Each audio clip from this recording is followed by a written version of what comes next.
Salam alik bir karar döwletimiziň bagtyary adamlar tagamana turanmysyňyz? Biz siziň ähliňize jan saglygyny arsgal döwletçiligi, maşgala gyzybiligini arzu edýär.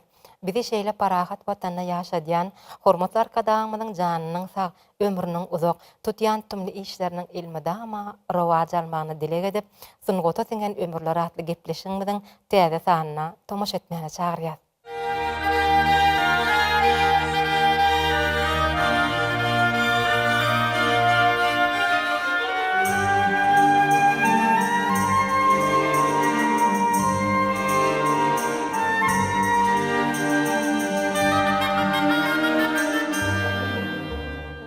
Mehriban ýerleşler, hormatly arkadaşymyz, biz öz medeniýetimizi, suňgatymyzy ösdürmäne goşan adamlarymyza gowunmana haklydyr diýe.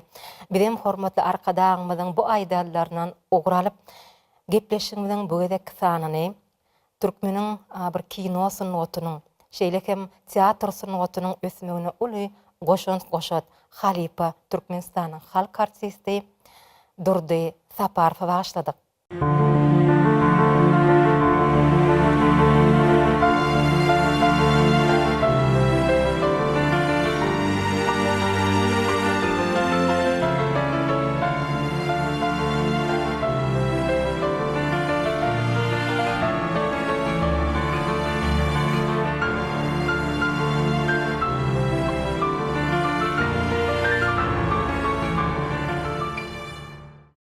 Mehriban ýerleşler, Türkmenistanyň halk artisti Durdy Saparow ýöne köý bolmadyk, çylşyrymly durmuş we döredijlik ýoluny geçen bir täsin ykbally adam bolupdyr. Ol 1917-nji ýylda Ahal welaýatynyň häzirki Baharly etrawyna eneden oglýar. Durdagy häzirki Serdar şäherine zähmet ýoluny başlan döwürleri bir kyn durmuş ýoluny başdan geçirýär. Ýöne olmadama ýüregine ýakyn, kalbyna münasip käriň gözleginde bolupdyr. Şoň üçin hem ol işleýän kärhanasyna çeper höwesçiler topornyň bardygyny eşitip oňa höwesçiň gatnaşyp başlaýar. Ana şeýdip Durdagy 1935-nji ýylda öňkü Mollnepes adynyňky Türkmen Döwlet Akademik Drama Teatrynyň ýanyna artistler taýýarlayan 2 ýyllyk okuwa girýär. Ol okuyan döwrüne bir şu teatrın sahnasyna goýulýan oýunlaryň köpçülik sahnalaryna kiçik keşiplerde ulu höwes bilen çykyş edipdir. Haçanna ol 1935-nji ýylda Moskwanyň Lunacharska adynyňky teatral suňgat instituty yerli milletten bolan oglan gyýyllary kabul edýändigini eşitende bolsa, onu artistçilik ugrundan kämil bilim almak höwesi hasam bir artýar. Ol Halipa artistlerimiz Fahriye Aliyewa, Sabir Atayewa, Meret Ataxanow, Atasarif dağı bilen bile okuýar. Durdy Saparow institutynyň okuw sahnasyna goýulýan oýunlaryň ählisine baş keşler jalandyryp, ýaş bolsa-da taplanan artistligini subut edýär. 1941-nji ýylda okuw tamamlap Aşgabatda gaýdyp gelen soň deň duşlar bilen Durdy Saparow watan goragyna gidýär. Mehriban ýerleşler, gelin häzir şu ýerde Türkmen Döwlet Medeniýet Institutynyň mugallimi, kino sanwatyny öwrenji Gappar Hümmedowyň şu Durdy Saparowyň ömrü we döredijlik ýolu hakynda berjek gurrunny hemmen bilip dinläliň. Durdy Saparow 1936-njy 41-nji ýyllarda Moskwanyň Lunacharska adyndaky teatral institutyny tamamlap gelen agzasynyň biri bolýar. Biz geçen gepleşiklerimizde hem aýdypdyk, şo ýyl 36-njy 41-nji ýyllarda Sabir Atayewa, Fahriye Aliyewa, Vüfa Muhammedow, Atasarif, Meret Ataxanow ýaly şeýle soň bilen türkmen kino suňgatyny, teatr suňgatyny beýik derejelere götüren adamlar oturup gelýär. Şu 41-nji ýyl siz hemmeňiz bilýänsiňiz, urşuň turan ýyly şol 30 sany ýigidin içinde şoň aglaga köpüsi urşa gidýär. Şo ýerde de gahramanlar wepat bolýar. Olar öz uguruny işlemäge mümkinçilik bolmaýar. Emma şo urşa gidenen köpüsi ýeňiş bilen hem gaýdyp gelýär. Durdy Saparow şol 1946-njy ýylda uş tamamlanan soň ony Germaniýada şo tertip düzgüne seyretmek için esker hükmünde alıp galyalar. Ol 1946 ýylda da Aşgabat'a gaýdyp gelenden soň Türkmenistan radio rejissöri bolup işleýär. Şo radio rejissöri bolup işleýän döwür ol Türkmen şahirlerinin, yazıcılarının eserleri boyunca radio oyunlar goýýar. Radio oyunuda oyunun bolsa radioda dinleyijiler gulagula kabul etýärdir. Şoň üçin ilki öňde goýulan maksady onuň gowy sesli artistleri oyuna çağırmak.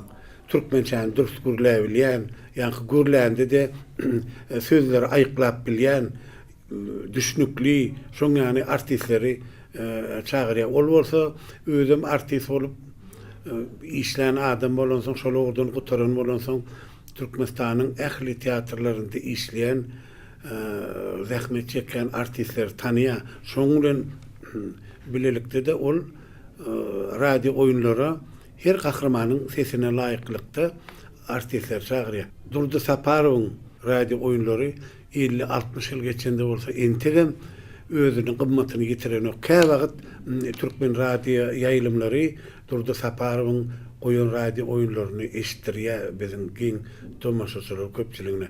Biz edil kinofilme sereden ýani şo radio oyunlarda söýgüli artistleriň seslerini eşitýär. 1959-njy ýylyň ahyryna, dekabryna Türkmenistanyna Türkmen telewiziýasy ilkinji şekilleri berýär. 60-njy ýyllaryň başynda da Türkmen telewiziýasy işläp başlaýar. Ol şo döwürler onuň iyi berýän tolkunlary bu Aşgabatyň etegini bu tarap Göktepe, bu tarap Gävers, şo ýerlere diňe ýaýraýar eken. Radio komitetden Durdy Saparowy telewiziýa çağırýarlar. Ol Türkmen telewiziýasynyň ilkinji rejissöri bolýar. Şo ýerde ol oyunlar goýýar, gepleşikler edýär. Iň bir giň tomaşaçylar köpçiligine bir belli günde akşam mawy ekrana çıkıp Türkmen maşgalarynyň mihmany bolýan Dana babaň hekaýetlери. Dana babaň hekaýetleri häzir aşyrda alyp barýar gepleşigi. Siziň üçin körpeler dip. Ine şoň göz başa şo. Şonu alyp baryp telpek giyip grim edip ak sakkal goýup taşyna çağalar üýşerip orda dana sözler aýdyp suratlar, wakalar, rowaýatları ol gurrun beripdir. Şo wagt multfilmlerim az bolupdyr. Ine häzirki döwürde çağalary bilen gepleşip gidenden soň ýyzynyň multfilm görkezilýär. O wagt multfilm hem az bolan soň köplenç Dana baba erte gurrun beripdir. Ine şeýdip ol Türkmen telewiziýasyny ösmegine ölçeksiz uly gorşant goşýar.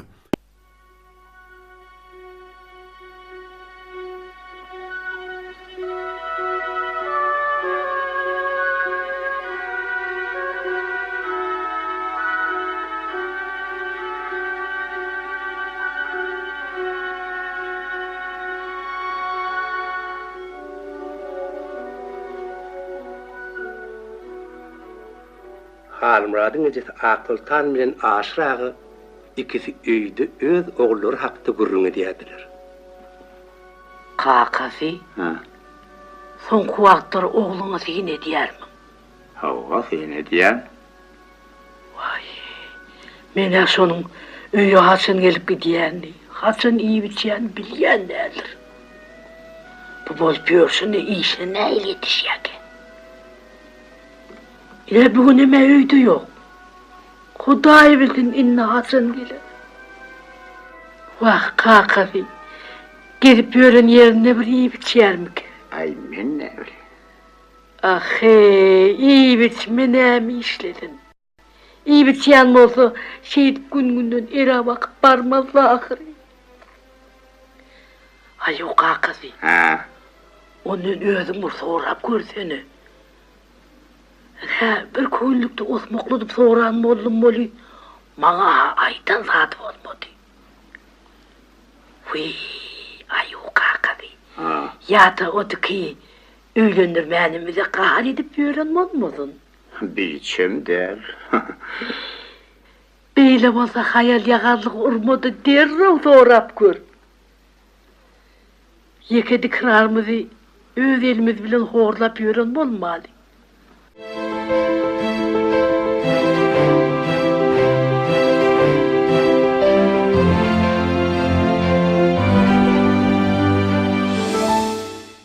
Türkmenistan'ın halk artisti Durda Saparov Türkmenistan'da ilkinci kino aktör.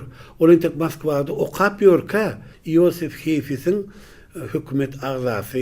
Onun Aleksandrov'un Volga kino komediyasını küçük keşiflerde çıkış ediyor.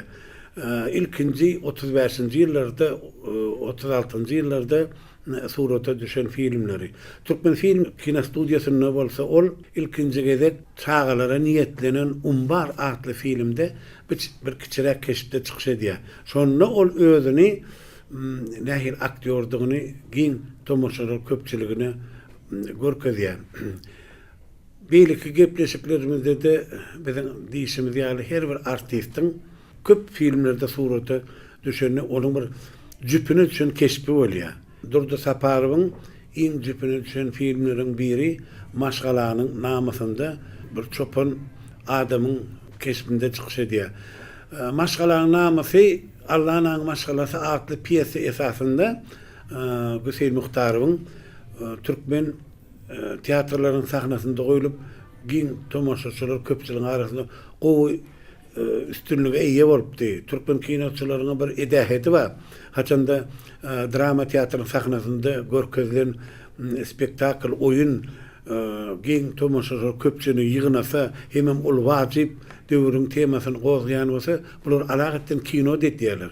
Ine şu filmde Maşgalanyň namysy adly filmde ol hojalygynyň malyny bakýan ýaşylyň kesbinde çykyş edýär. Altygarly bolsa piyesanyň filminiň baş gahrymany Bayram başlygynyň kesbinde. Bayram halkyň emlägini el urýar. Bunun bolsa Durda Saparowyň gahrymany bilýär. Şolaryň ikisinde bir çaknyşyk gidýär. Ine filmiň bir şeýle dartgynly pursaty bar. Ol çopan hükmünde Durda Saparowyň gahrymany kän äskerenok. Ol haçanda başlyklykdan aýrylan wagty wezipesinden elinden alanda ol ýüzüni sallap şol çopanyň ýanyna barýar. İkisiniň bir dartgynly gurrungy bar şo ýerde. Çopan giň sehralarda dana bir adamyň kesbinde çykyş edýär Durda Saparow. Şonda ol akyl berýär ona. Ýalňyşlygyny düzeltmek üçin hemme zady täzeden başlamak barada. Ine Durda Saparow şol kesbini iňçeden gaty nepislik bilen giň tomoşaçylar köpçüligine ýetirýär. Durda Saparowyň ýerinde bir baş kesip bolmasa da şu orta kespleriň bir ikinji synagda bir film suraty düşürýär Han geldi Ağa Hanow.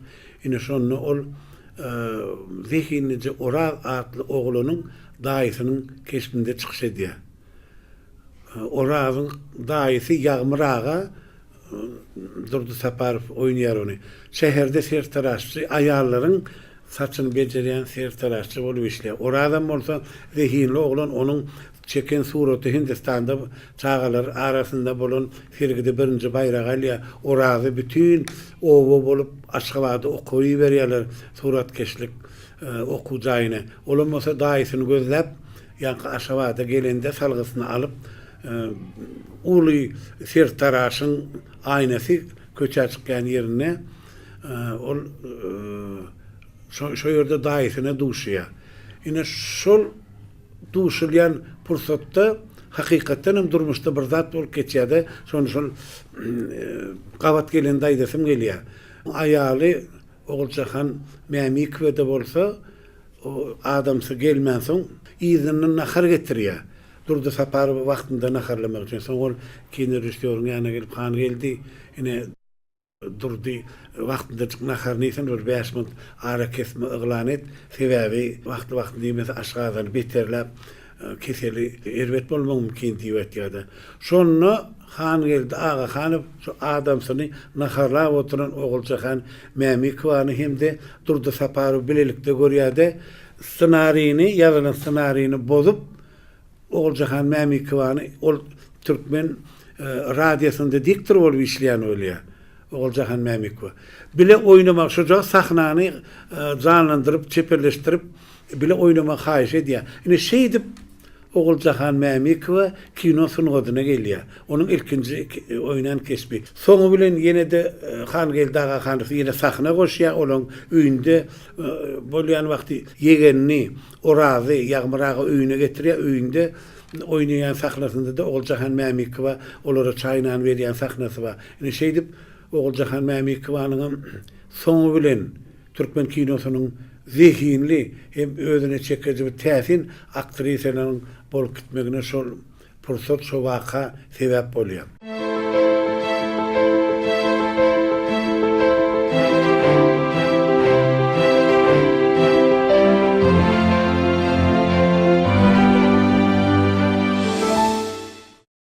Türkmen kinosynyň ödüniň taryhyna şeýle ser sarsak, gaty wajyp temany gozgap bir döwre bap filmleriň biri Mered Atahanowyň Daşalada Waka adly filmi. Bu filmde Durdy Saparow orta mektebiň direktori Berdi Akywyň kesminde çykyş edýär. Şu ýerde Durdy Saparow özüniň gahrmany gaty täsini ýerine ýetirdi. Hem hileger, hem hökümrowan, aldawçy bir hili kesip ýerine ýetirdi. Ol özüniň urşda wepat bolan agasynyň gyzyny ýaşy dolsa dolmasa birine zorluk bilen berjek bolýar. Ine şol püspüjürkçylygy açylýar owada üstü. Ine şonu Ullu Hojaýewiň bir ýerine ýeteni kesip we kalkozyň başlygy. Şol Berdi Akyw bilen öýüne gelýärde bir käfe çaý içip bolandan soň Durdy Saparowyň gahrmanyna berdi. Ol edenin bolmaz diýip bir aýdyp çykyp gitýän bir sahnasy bar. Şonu ol başlyk gelende bir täsin öwsýär. Durdy Saparow oynan gahrmany. Ol giden soň bir täsin öwsýär. Şol püspüjürkleri ýapmak üçin ol tilki sapalagyny atyp özü maskara bolmajak bolup, elinin kärini gidirmejek bolup, şeýle çylşyrymly aktýordan gaty iýinçelik bilen, ussatlyk bilen talap etýän oýuny bilen Durdy Saparow şu kinony beýik bolmagyny, ýokary bolmagyny, täsirli bolmagyny ölçeksiz uly goşant goşýar.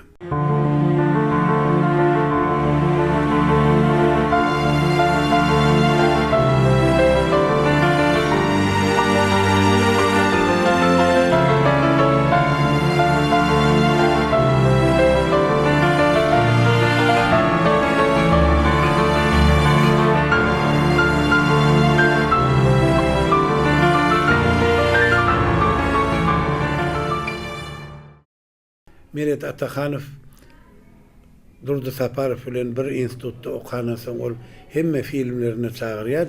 Çaglara niýetlenen Ýartygulak filminde biz onu bir Mehrem ata hükmünde Ýartygulakyň kakasyny bir zähmetkeş, mihmansyýör, türkmen däpdi sorun saklayan ýaşyl hükmünde görýärdi.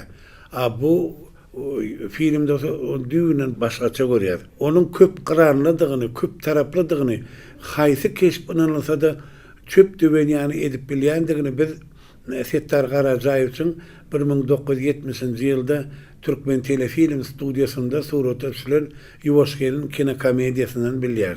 Sen şu filme tomuş eden bolsaňyz bir ýürege düşmünç owa klubynyň müdiri bardyr. Ine şon kesbinde çykyş edýär. Ony Durdy Saparow ýaly beýik artist oýnamajak ýaldyr. Emma şol ynlynan kesbi filme laýyklykda gülküli görnüşinde Durdy Saparow ussatlyk bilen ýerine ýetirýär.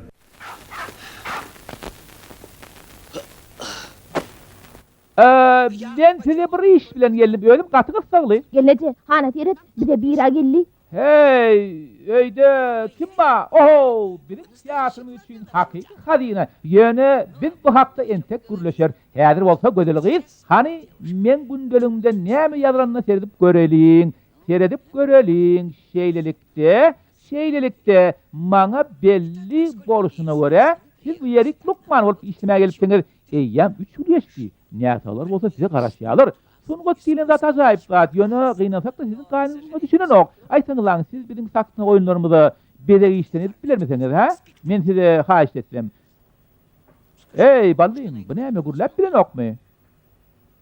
Oňa ullar bilen gürleşmek gadagan ahry. Ol ýaşynmaly, ullara hormat goýmaly. Selvi, maňa beýle hormatyla gerek däl. Sen oňa näme öwredýäň? Men oňa hiç da öwredemok. Ýöne inha sen bol iş bar bitirip Sen işiň däl, sen öz ýerinde görkezme ber. Bu ýerde bolsa men öýeýeti, onpaňam ol saňa dälle maňa boyun eger. Eger sen nekece gerek şu ýere gelaýsyň üstüne it kuş görer. Maral, kızım mala etmesine. Men bu ýerik bir möhüm işden geldim. Doýdur ýani eger sen geliniň şunyň ödüni arsynyň ýanyna barmasa. Sen arsynyň maňa hökm etip bilmez. Ol seni owa geňeşine sara, sonra sen görersiň näme diýänini. Vay men günäm nämemiş. Sen günän geliniňi döwlet işine goýberemok. Vay başda şey diýip daýmala. Ama sen eşitmedik ýaly. Men radio arkaly näçe gele aýtdym. Yok men eşdem o. Yok, ben aýtdym. Ödün gelaýsaň bolmadym, çaý içip giderdim. Owa. Gelinim bilen Men utlardyň. sen ýanyňa gelsem sen iti Geldim güçürýän. şeyle bir iyi görýän. Men bolsa itden gorkýan. Diýenim iki aýtaladan okta ödüm şeyle bir owadan. Beýle şeyledir. Ýöne gelini kurkäň artynda saklamak gowy däl. Hey owada senin başga şey. Sana işin bilen morsana. Ey Tanrym. Inni gelinimi ödüm artçynyň ýanyna äkitmeli boro.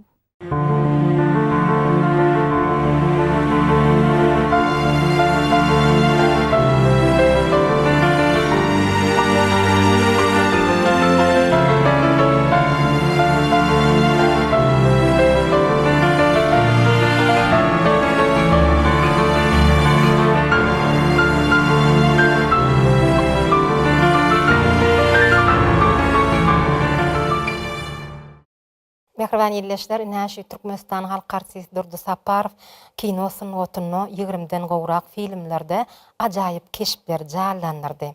Şolaryň içinde täsirleriniň biri döwranyň başdan geçirenler atly çeper filmindäki Sapar Dokançynyň keşfidir.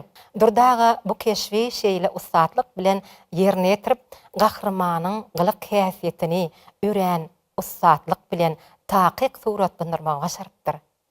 Hakikawşy hiç wagt agdyň bilmez. Men dostlar özüme agdy. Tebigatyň şahydyr näýdýär. Maga bilmedirdim ýadyndan çykaýa. Sağ ol ýanny seni. Bilemem werirlerde.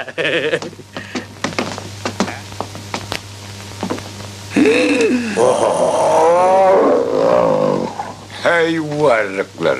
Skaplan dersinden gorkaňyzmy? He? Salam. Bir sürli. Yok, men sürli. Bular gelmesek. Çıptırma menem. Menem Ne koyuray seni? Başyň ödeýni. näme ýürýärsiň sen adam dostlar. Gel dost bolaly artlan. Hani ýara Tebigatyň şahy bolan. Bekmen. Benim terim çilire. Sağ olsun. Han barda. Bir doğru değil ahir.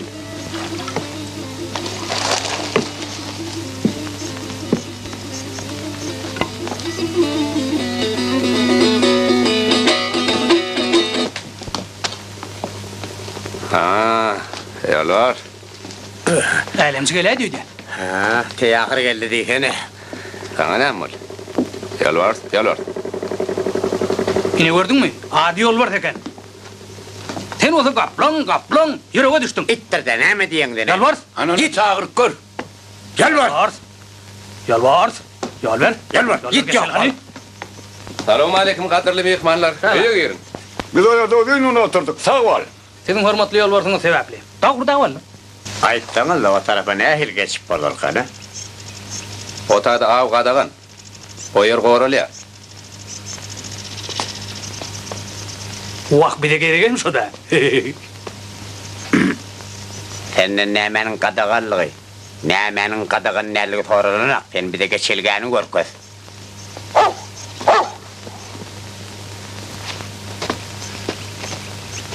Näme? On kimdigin tanaň okmay.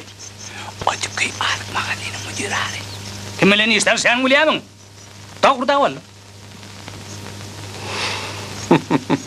Yeri bol ýa-da. Mehriban illeşler gelin häzirne şu ýerde şu Durdy Saparow bilen bileýinçe medahmet ýoluny geçen Türkmen Döwlet Medeniýet Institutunyň mugallimi, Türkmenistanyň halk artisti Urad Murat Gummadowyň berjek gurrungyny näleň.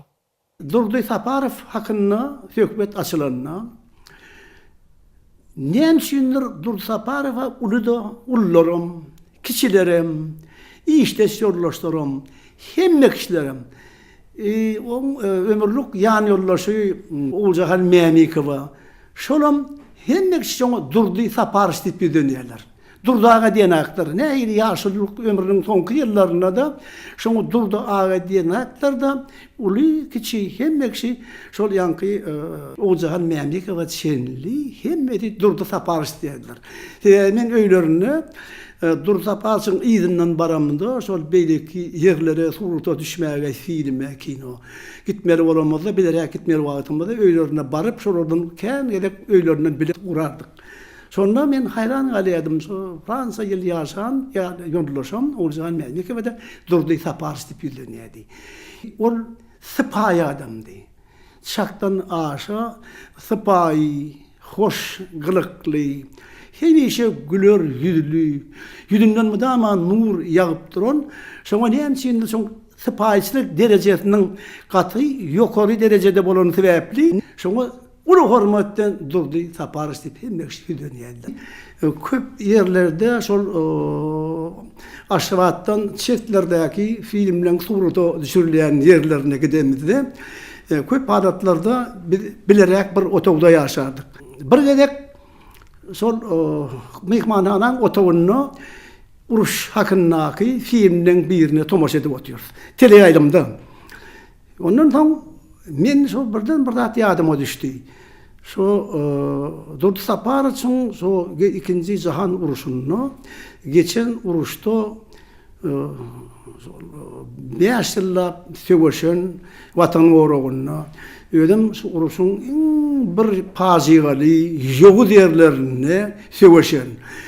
Ödüm oňdaşyndan men eşdişime görä ödünden eşdemokdum. O ada senni şol ýoğu pazigaly ýerlerde şu çykynty ýagdaýdan çykan adam diýip gurrun edýärler. Görenler, eşdenler, bilete göçenler, ödi şu tarafına gurrun etmeyen halana keni.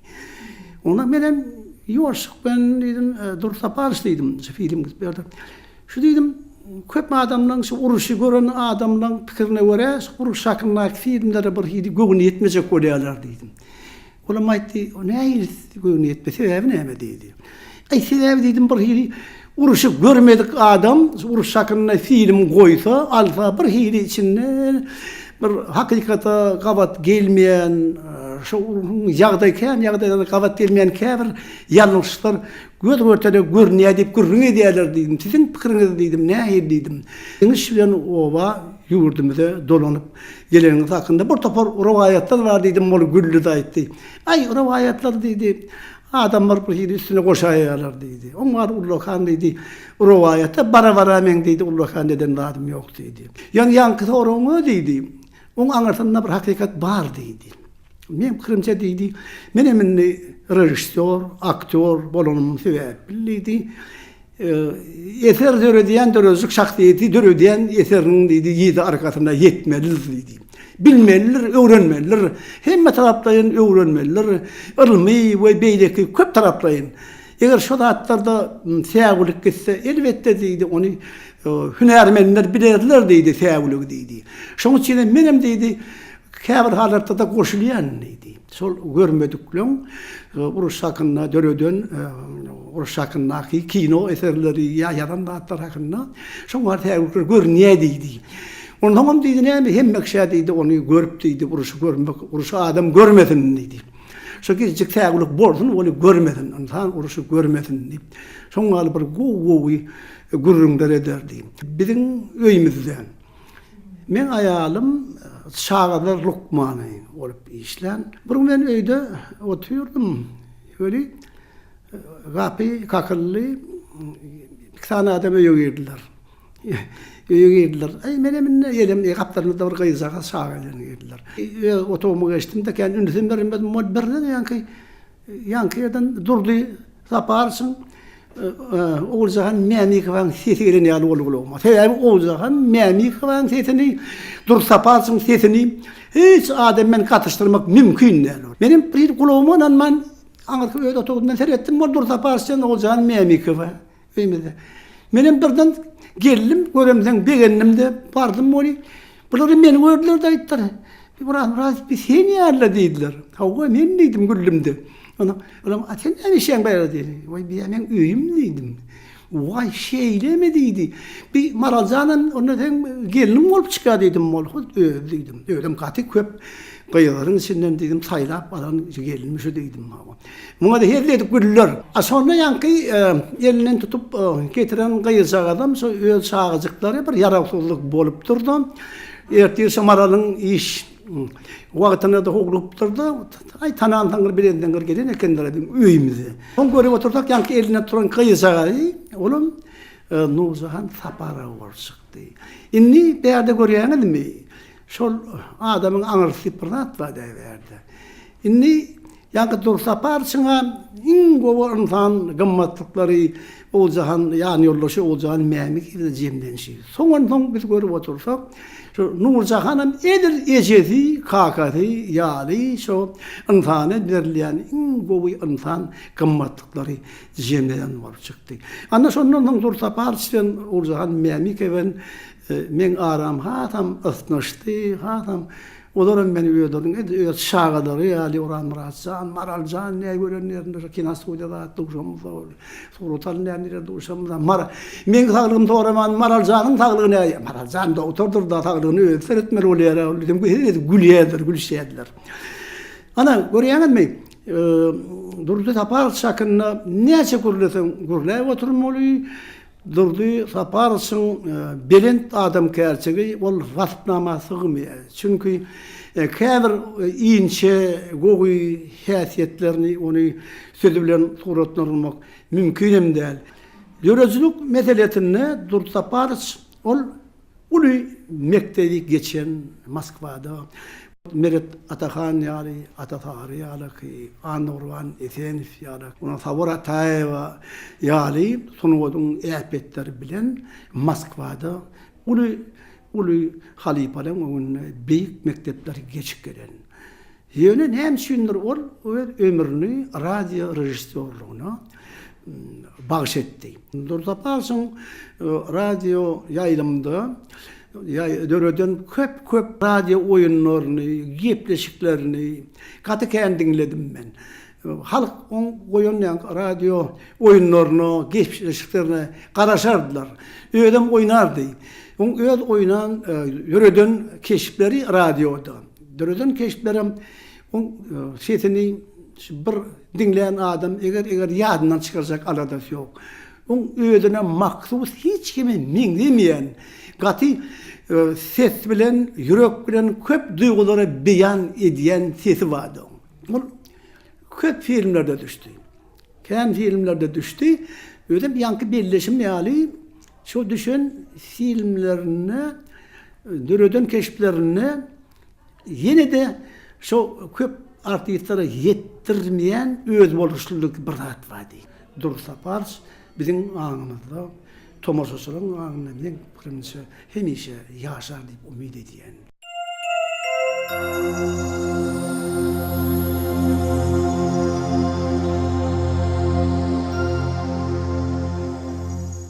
Mehribany ýerleşlerine Türkmeniň kino sunugatyny 3 müjek ýyl goýan halipalarymyzyň biri Türkmenistanyň halk artisti Durdy Saparow Altygarlywyň aýgatladım çeper filmine de sugrada düşüp beýleki belli artistlerimiz ýaly giň tomoşaçylary köpçüligini meşhur bolýar. Onun döreden halyna darwaýy Türkmen kino sunugatynyň aktyorçylyk mektebiniň nusgawy keşipleriniň birini urlýar.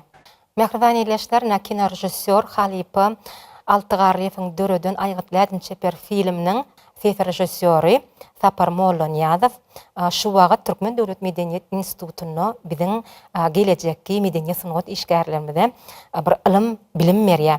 Eziýleşlerine biziň döredçilik toporumuz bilen şu Sapar Molonýazow ýadyk etdik. Gelin häzir şu Sapar Molonýazow berjek gurrungyň läni. Durdy Saparow bilen men aýtlaýdym filminde tanış oldum. Yöne öňüm bizim studiyamyzda bir 60-70 filmi türkmen diline terjime edilýärdi. Şoňa ýazgada aktyorlar gelýärdi. Dursapar şam gatnaşýardy şo ýazga. Yöne ol her ýazga gelen okdy. Şo filmi ýazgadan film görkezýärler da rejissörler, aktyorlar çağırıp.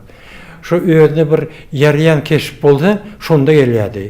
Her filme gelen okdy. Ol öýde bir türlü şeýle bir adam da. Aýetlerden film başlandy, biz äne gaýratynda oba gurduk, goşowasyny gurduk. Şonda biz 3 ay kino düşürdük. Kino topory, esasy keşipler yerine ýetirýän aktyorlar şonda ýaşady. Şonda men Dursapar bilen bir neme ýakyn tanış boldum. Altygarly şuny işimizi gutarýak, erteki aljak keşipleri aktyorları çağırıp, operator, hudojnik, rejissör, aktyorlar, assistentler hökman bar. Altygarly hiç görkezýär. Nirden aktyorlar geçmeli, çıra nirde oýmaly, ses rejissörler nirden ýazgy etmeli, aktyorlar näde edip oýnamaly, hemme de görkezýärdi. Şo tarapy Altygarly şo tarapy gowdy. Biz ertesi bilýärdi, ýerden turýatsa barýat her kim bilýär. Haýsy keşip alınýa, näde alınýa, ol şo tarapy bar. Şonda da Dursapar şo Altygarly aktyorları diýende näde edip oýnamaly, Dursapar şunsper dinleýärdi. Altygarly aktyorları köprek diýse, Dursapar bir 3-4 sözlem diýe, başga diýen okdy. Dursapar arkayn kelesini diýärdi da, o şo keşpe ýerýärdi. Aýetlerden filmde Dursapar'ın yan ýoldaşy Oguljahan Mamikow da bile çeper filme düşdüler. Ýöne bir bilmedik adamlar bar. Şo olar bir maşgala diýip bilmedik adamlar şonu düýdürmetdi şo. Adamsy bolsa bir barmaly, oturup çaý daçyp şo oglanlar bilen, babandan bilen, Altygarly bilen, naharym çaýym şolar bilen. Agoýlar kende de indi ayalar aýratyn, erkekler aýratyn da iş döwri birgeden görmedim oturup bir bile çaý içenleri. Ol şeýle adam töw. Altygarly Dursaparça uly hormat goýady. Men bir näçe gedek eşitdim da şu Dursaparç gelýär-de surat alýan ýerimde. Altygarly görýärdi, ana aktyorlaryň şahsy gelýär diýärdi. Şo sözleri köpçülikde aýdan okdy. Ýöne men bir näçe gedek eşitdim da. Şeýle ustatlar ýatlamana mümkinçilik döreden hormatly prezidentimize sag bolsun diýen, işleri rewaç bolsun, jany sag bolsun.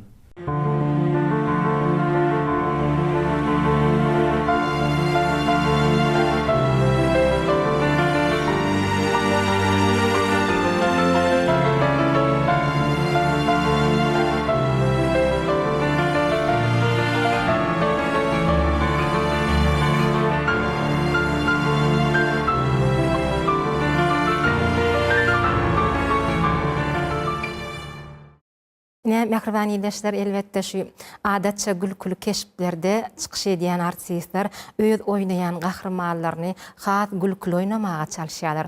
Emma Dursaparow bu orada öte geçme ýol bermändir. Onuň şeýledigine biz kino rejissör Muhammed Hüseyin Hanowyň 1972-nji ýylda düşüren Meniň dostum Milow Şatly çeper filmindäki Çara aganyň keşfini ýerine ýetirişin filmimizde da göz ýetirmek bolýar. Şu filmde surada düşen meşhur türkmen artistlarının içinde şu Durda aganyň oýnan keşfi hiç ýerinden pesäldir. Artist hökmüne gülkülü keşiplerem ustatlyk bilen ýerine ýetirmäni bir başaran halipalaň biridir. Okuwlar neçik altycan? Okuwlarmy?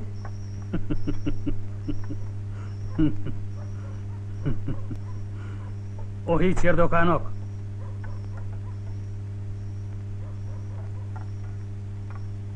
O ne öyle okana? Hani okyan ip yazıyorduna?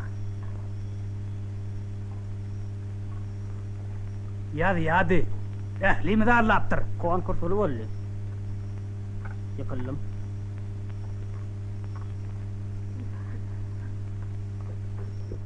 Durdu Saparov şu 70-nji ýyllarda iň öndümli işleyen yıllar bolýar.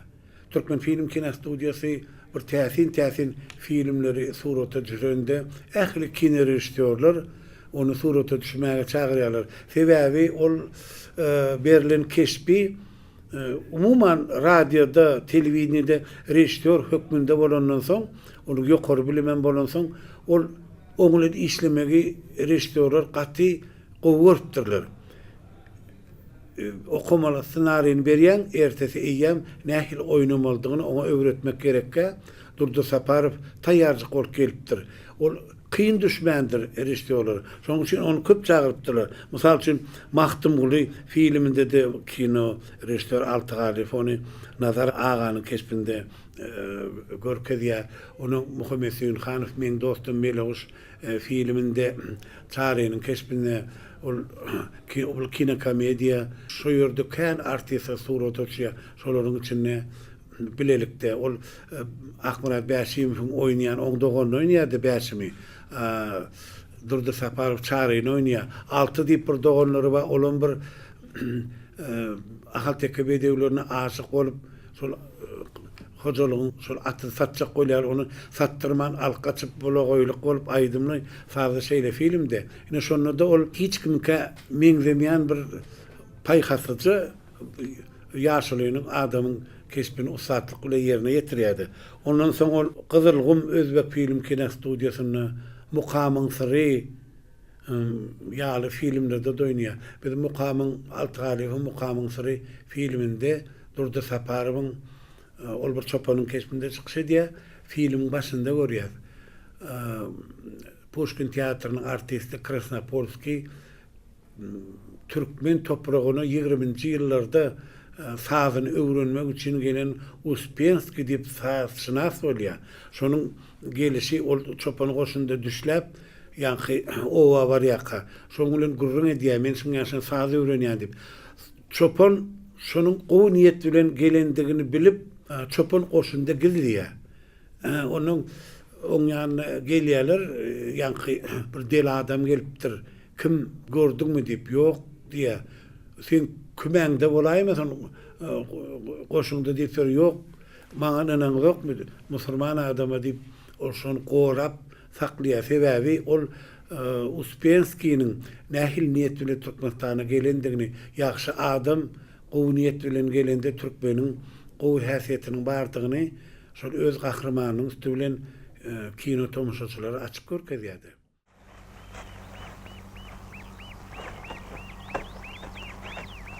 Durma gari, yedi yaptı. Ağda şayda oydayan Süpen ağa. Yöne darıkma. İşte öröktü. Yol olmalı. Men dargam koy. Kumda ağlaşan ölmez. Tuğdan ölür. Şey diye mi Türkmen? Oğul.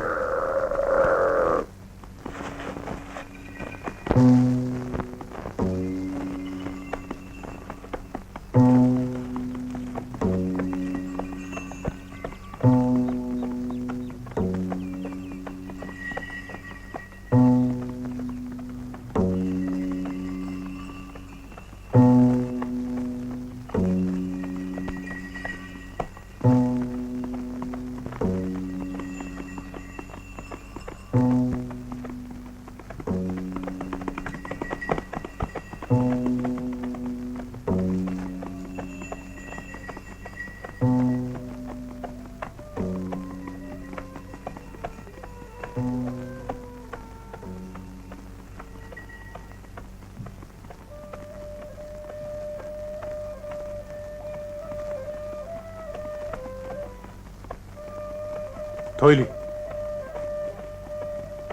Eşitýärmi? Oğul. Qargı tüydüň sedi. Çoban salyandyr. Hani ayakçak?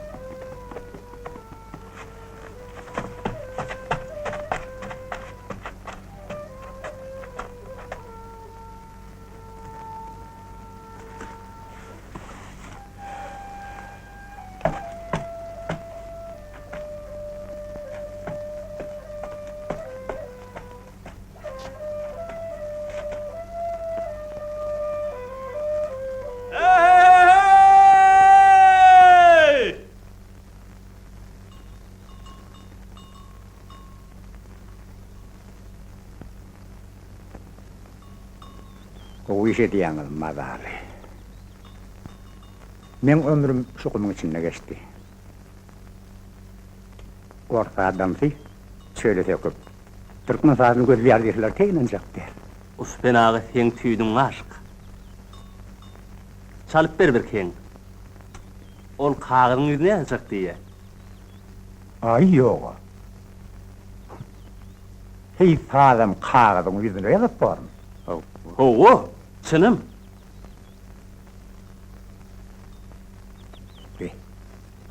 Adam ölmedi. Her hil guduratı ölçü. Yönü men bir garamayak çok onna. O diyen salıp görümler tanımam yok. Kete yönü yüreğim sana üfleyen olayı. Hem katı olsal yani. Hem toylu bilen yolla geliyaka hedil edinip dinledik. Ay, böyle değerlerle uspen ağa. Akkağız aydanınız kalır. Eğer size çılmakşı gerek olsa, men salgı vereyim. O, Didar başı diyen biri vardır. Bir asıl şoňa obasyna var ýatsa. Yok, olunlu kumdu yaşana, dağ eteğine uçuptur. Ay yoga. Men yolu belit, horlan manmararsınız. Bir minutçuk.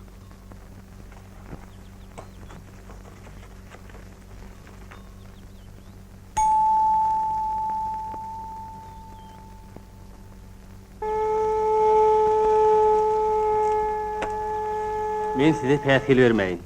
Umaylanayın. Ne o, ne de mana? Ona dediyen toylu, gölgülük bol, bir datansın gerri veri gılga. Bolya.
Mervan ileşer näşwat bil Halipa Durdy Saparowyň bir ömrü döredijiligi hakynda söhbet edip otyr.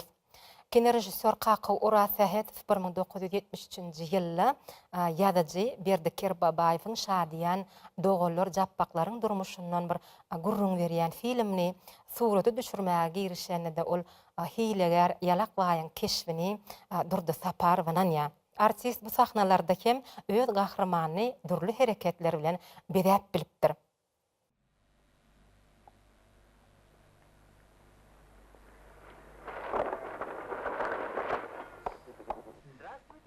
Salamu aleyküm hormatly İşan ağa. Salamu aleyküm. İşiňiz ileri bolsun İşan ağa. Hudaý size agry bersin. Köýseklerim näýe aguradyň? Mihmançylygy rotup gelin kimin çağırını ýatdan çykypdyr. Görsene men molaymayın. İşan ağa, mihmançylygamy. Yok işlemäge. İşlemäge? Näme işlemeli? Ha bir küme gurmaly. Maňa kelek baýan kyal küme gerek. Sen gurup berdiň da ahyryn oňa. Menem soňkuça tölerin size. Oňa süfelenim dok. Oýnajak bolýaly. Bir işden gaçam dok, ýöne eşegimiz aşda. Ýanyň ýok, eşeňiz doýurar. Biziň eşegimiz akylly janawer. O bizi iýmetek, o tyýmyň golaýyny barýan nädir? Beýle bolsa men size de samançyk bererin. Biziň eşegimiz saman ime ýa, oňa çörek bermeli.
Gir verin İşan ağa.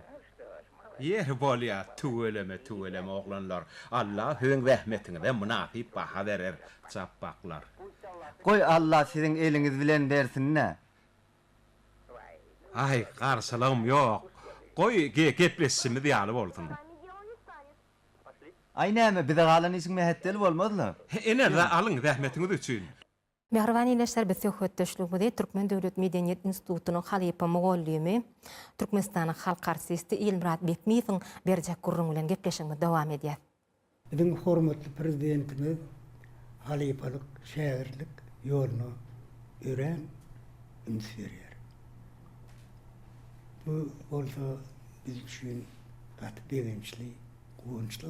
Ine bunun biziň belli telerejissörümüz, radio rejissörümüz, belli aktörümüz Durdy Saparowy ýatlap geçdi. Durdy Saparow diýilende men şol belli aktör bilen 1960-njy ýylda tanyş boldum. Ol Türkmen filmde belli rejissörüm Meret Atahanow Daşgylada bolan Waka diýen filmi alyp başlandy. Men şol filmde rejissörüň kömekçisi bolup işlerdim. Ol film gaty çylçyrymly wakalary gurrun berýär. Bir şol owada bolup geçen wakalar hakda ýa-ni gurrun edilýärdi. Ol filmde gaty kän aktörler oýnardy. Ne Artyk Çaly, Baba Nanow, ýa-ni Gulluk Hojaýew, Anul Kuliýewa, Ay Sultan Berdiýewa, gara şol wagtyň belli aktörlerdi. Şolun arasynda Durdy Saparow oýnardy. Şol owada bolup geçen wakalar beýan edilýärdi. Şol filmde şeýle çylçyrmy keşpi ýerine ýetirip şeýle özüniň öz boluşly oýny bilen, öz boluşly häsiýeti bilen ýa-ni tomaşaçylary ýa-ni ýatlar ýaly keşp galdyrdy.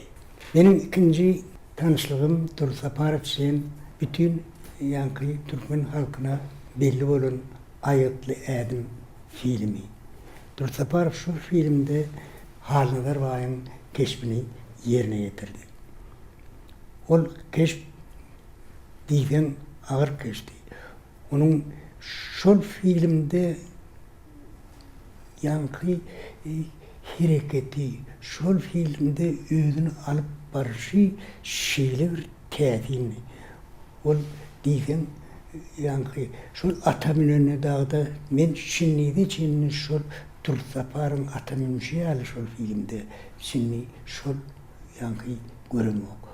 Özünün şeyle alıp barışı, özünün şeyle pikirli ýa-ni duýgulary ýa-ni filmde özünü şeyle umut görkezen aktör boldy. Ol şol keşfin üstüne katken işlerdi. Filmde özünüz bilýäňiz ýa-ni Halnazar Gaý hem Artık Babaly şol filmin baştan ayağına çenini bir-birine karşı durup hareket ederdiler. Giden ağoylar, keppeler kurulurdu, ağıllar kurulurdu. Her bir aktör şol ağoyların içinde yaşardı. Tursapar şol öz keşfinin üstüne katken işlerdi. Ol surat alınıp kuturulun soň aşam öýüne gitmezdi. Şo taýda galyp, şol öz keşfinin üstüne holkumun aralaryna gidip därin öz bilen gürläp öz keşfini ýerine ýetirirdi. Ine bir zat alyp görsek, ýani Aýdyk Keşniň şol filminde Halnazar Gaý bilen ýani Artık Babaly şol filmin baştan aýagyna çenine garşma-garşy bolup geçýärdi. Şol zatlaryň kynna filmde ýerine ýetirmek. Şonuň üçin Dursaparow bilen ýa-ni Babanow gijelerine şol owanyň çetine çykyp şol öz keşfleri arada gurur edip nähil gelecekde oýnajaklygy arada gururlar geçirirdi. Sebäbi şol filmin rejissor Altgarlyç katty erjil şol aktörleri ýa-ni bilen işlerdi. Şol köp şolar bilen işläp her bir keşfin üstünde işläp şolary in soňuna çenini özüne gerek zady alyrdy.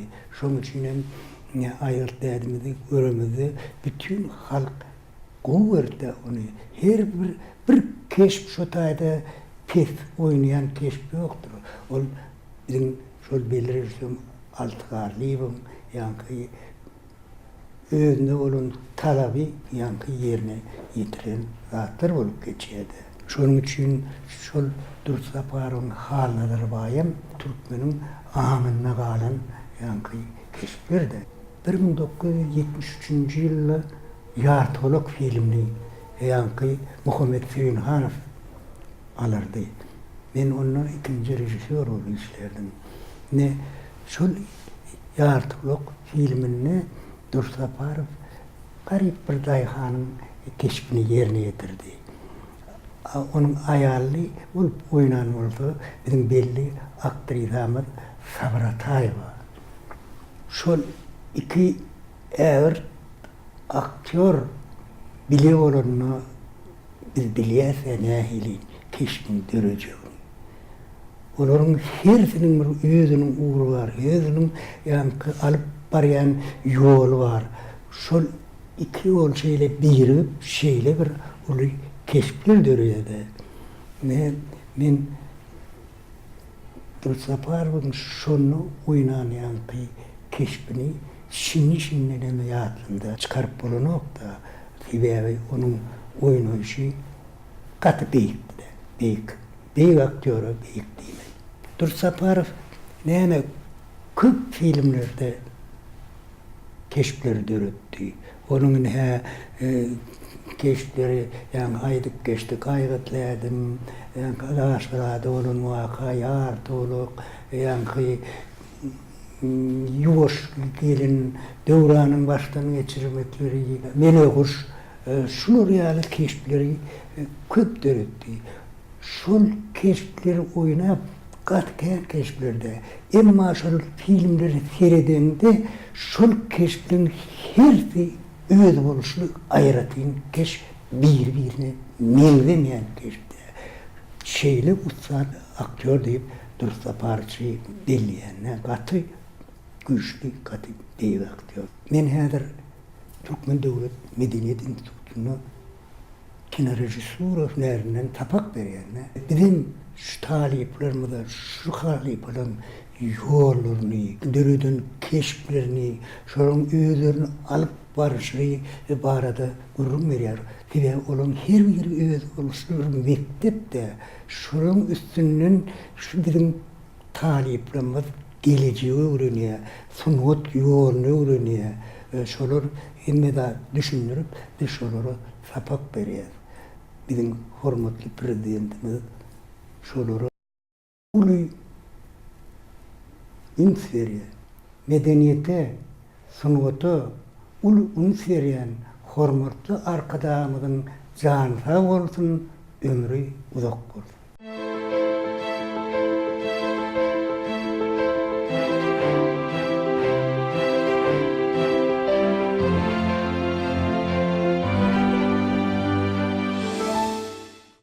Türkmenistanyň halk artisti Durdy Saparow Türkmenistanyň radiosyna, telewizionyna, teatr we kino sunugatyna çykyş edip, Türkmen film kinostudiyasyna da özge ýurtlaryň filmlerini türkmençe geçirmekde öz ýan ýollaşy Oguljahan Naýda bilen bilelikde wagt tapyp ses vermekde de ölçegsiz goşan Ustad Halipadyr.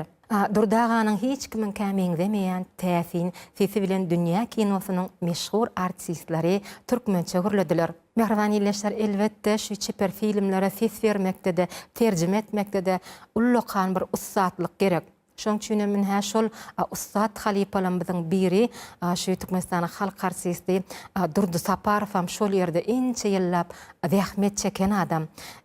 Şol ýerde bir bile zähmet çeken mugallimlerimiziň biri Türkmen Döwlet Medeniyet Institutunyň mugallimi Jeren Meredowa bize gydakly zatlar gurrun berdi. Bize mäler töhfetdeşligimizi Jeren mugallim bilen dowam edýär.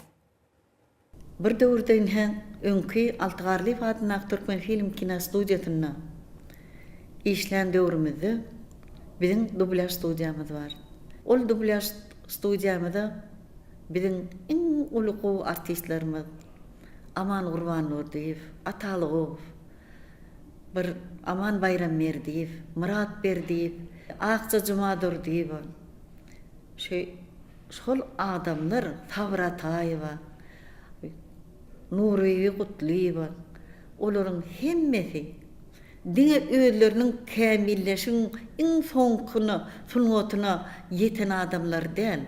Olar öz ýanlaryny şägirtlip ösdürip, olarym kimala getiren adamlar. Olary ruhy baýlygy bagş eden adamlar. Ine biziň häzirki gurrun berýän biziň görnükli artistimiz Durdy Saparow barada. Durdy Saparowyň özü bir dörejlikli ojokdan batlyk gadam vuran adamlaryň biri. Dörejlik ojogyndan şol dörejlik ojogyny ýaşan adam. Onuň bir halkyň içinde, il günüň içinde ullukan awry bar. Ullukan onuň bir adam kärçilik tarabyndan hem, dörejlik adamyndan hem, oň döreden keşiplerim biziň halkymyzyň aňyna bir ornaşan. Durdy Saparow bilen ilk men üniversitede gutoran ýylym Radio Komitetde edebiyat hem drama bölümü vardı. Ana şonu bilişleşdi. Ol şeýle bir radio oýunlara gatnaşýardy. Radio oýunlaryň özlerini taýarlaýardy. Radio oýunlardaky hakyky keşipler bilen, ähengler, hitler bilen öz döreden keşiplerini, öz häsiýetini, şonuň gylyk häsiýetini, olaryň hereketlerini açıp görkezmäni, şonu bir durmuşa ýakyn, halkyň gulagyny yarar ýaly, halkyň ýüregini orun tutar ýaly ähengler bilen gürlemäni başarýardy. Hem özü üstüne de ýaşlar taýarlaýardy.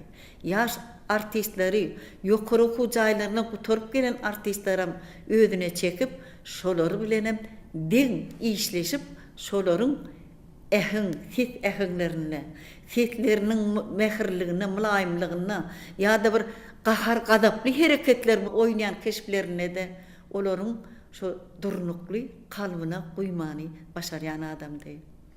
Üstesine de adam kärçiligi üren tapaýy bir mylaýym, bir mehirli, bir adamlar bilen adam şekilli.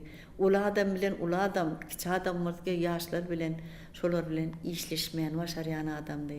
Şolar bilen alalaşyp, düşünşüp işlemän başaryan adamdy. Ine biziň öňki Altygarly fadynaky türkmen film kino studiýamyzda dublyaj studiýamyz bar. Ol dublyaj studiýada gaty kent sungatyň, medeniýetiň görnükli aktyorlary, artistleri şol dublyaj studiýasyna işeňir ören ustatlyk bilen gatnaşýardylar. Şol filmlerdäki oýnalýan, döredilýän keşpleri olar öz äheňleri bilen şol galypa girip, şol keşfe girip, şol keşfin äheňini, gylyk häsiýetini, şolaryň bir nähili äheňde gürläp, nähili keşfin içine jany, teni bilen girip, etdil şol filmdäki döredilen keşpler ýaly olaryň şol keşpleri döretmän başarýardylar. Dublyaj studiýasynda gatykän filmler terjime edilýärdi. Gatykän terjime edilýän filmler diňe daşary urt filmler däl, biziň öz döreden, türkmen filminiň döreden filmlerine de oýnaýan keşplere, öz döredýän keşplerine soň ses berilýärdi. Döwranyň başdan geçirenler filminde de oýnaýan biziň halkymyzyň o filmi görmedigi ýokmy kadiýan. Şo taýda şolaň edýän hereketleri ýam adamlaryň ýüregine bir hili gülkü dörüýär.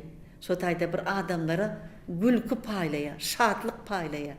Şol filmde biz Dursaparowy gülkü bilen ýatlaýar. Amma hakykatda şol filmdäki döreden keşfi bir yaramaz adamyň keşfi döredýärdi.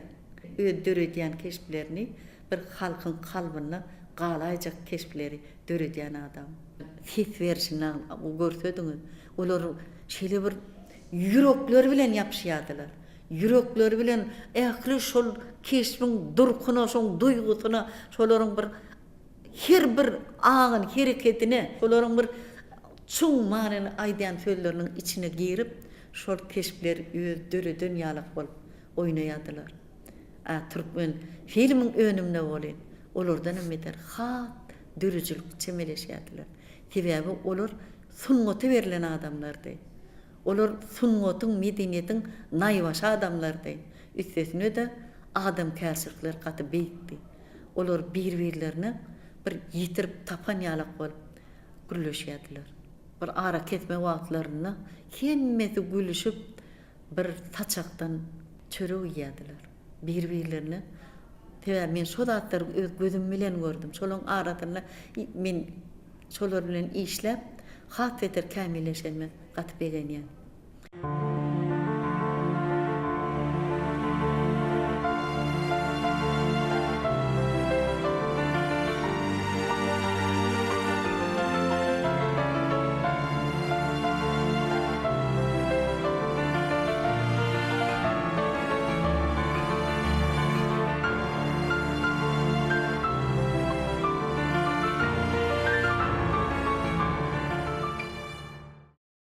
Edi dilleşler näşe Türkmenistanyň halk artisti Durdy Saparow radio, telewizionyada köp ýyllariň dowamyna rejissor bolup işlärligi üçin özüne näme talap edilýändigine derrew düşünüpdir. Şoň üçin hem ähli rejissorlar bu dihin artist bilen işlemeň şeýle ýeňilligini belläp geçýärler. Durdy Saparow öz söýgüli kärine ýürekden berilen galjan adam bolupdyr. Ol ömrüniň baş manasyna öwrilen milli sunnaty golluk etmek işine gojur gaýratyny, saglygyny ayaman türkmen sunnatyny güllötmekde uly işleri bitiren halipalaň biridir. Ustad Halipa Durdy Saparowyň ýöneköý bolmadyk baý dörejüjülük we durmuş ýoly bar. Şol ýoly halkymyza, ýaş nesillerimize ýitirmek biziň her birimiziň borjumyzdyr. Durdy Saparow durmuşda da häsiýeti ölen, mylaýym bir işine berilen adam bolupdyr. Onun yollaşları men bir wagtlar öz döwri galjan artist diýip Durdy Saparow barada makala ýazmak maňa meser etdi de şonu 4 sany perzendi bar. iki gyz iki oğlan Nurcagal Saparowa ine şu döwürlerim Türkmen telewizionynyň miras radio ýylymynda özün ejesiniň kärini dowam etdirýär. Biz günde de ertiriňiz haýyrly bolsun, mehriban ildeşler. Hoş sağ olun, giýjäňiz rahat bolsun, on mulayim sesin madama eşitip dur. Ýagny ol Nurcagan Saparowa da hakasynyň kärini dowam etdirýäniň biri. Elbetde bu gowandyrjy zatlaryň biri. Şoň bilen bilelikde de Türkmen teatr sunugatyny, kino sunugatyny ölçeksiz uly goşan Durdy Saparow, onun oynan keşipleri Türkmen kino sunugatynyň nusgawy ýerine ýetiren keşipler hökmünde onun altın hazinasynda saklanýar. Ine şeýle halipalar tirsegine galdyryp olary ösüp gelýän ýaş esilimize ýetirmekde radioň, telewizionyň üstünden uly mümkinçilik döredýän hormatly arkadaşymyzyň jany sag bolsun, başyny dik bolsun, onuň alyp barýan il ýurt bähbitli işleri mudama rowaj alsyn.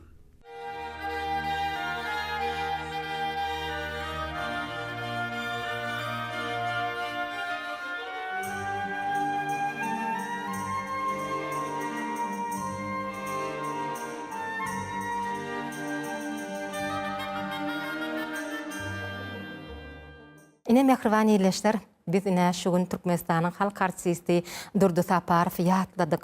Onuň ömrü we döredüçilik hakyna halipadan beren gurrunlaryny size ýetirdik. Onuň 30-njy ýyllar oynan ýöneköy keşiplerinden başlap, ta özbek film kinostudiýasyna döredilen Mälik Kanna çelli ýerine ýetirilýän keşipler, döredilen eserler türkmeniň kino sunugatyny östürmekde ölçüwsiz edilen işlerdir.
Ine mehriban ýerleşler, biz şunuň bilen gepleşigimiziň bu gedek sanam geçirip gotorýar.